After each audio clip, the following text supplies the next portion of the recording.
spoken about the changes which SEBI was looking to bring in the independent director space. In fact, in the last board meeting also, SEBI had discussed about the same, but hadn't gone through with the regulations. This time, in the board meeting, SEBI came out with the regulations, and the first one which we are speaking about, and which we have been told, is the appointment. And the appointment of independent directors has to happen through special resolution of shareholders. The remuneration committee, unlike to have majority of independent directors, now needs to have 2/3 independent directors.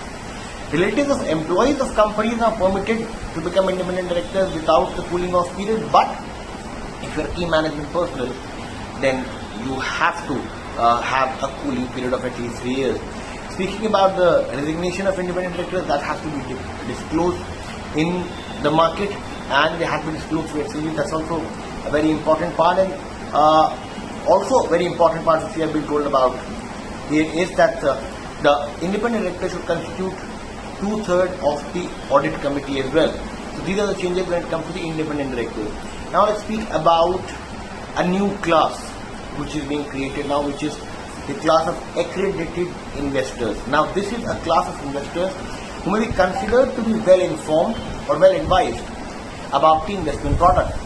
What will they get? Now the accredited investors have flexibility, or will have flexibility to participate in the products with amount lower than mandated in AIF and PMS regulation.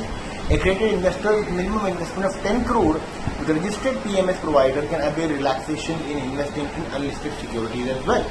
Now this is what we are speaking about, the accredited investor. The idea is to create one more layer between HNIs, FPIs and the small investors. So somebody who is a bit more known of how the market is and not a small investor will get some kind of relaxations when it comes to investing in securities in the debt market. This is what the idea is when it comes to the accredited investor.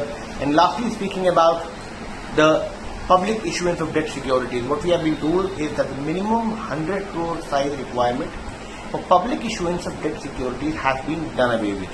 The idea again is to make sure that raising funds become easier for everybody, and that is why issuer can raise funds quickly without filing separate prospectus each time, and the limit which was there earlier of 4 issuances has also been done away with.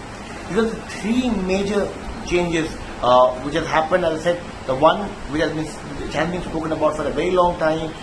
SEBI had discussed it at least in the 2 board meetings about the concept of accredited investor, of independent directors, and now it is SEBI coming up with 2 major changes when it comes to the whole investing space, and we'll have to really wait and watch of how this goes and how this is being accepted. But clearly important changes when it comes to SEBI board meeting, important announcements coming out from there.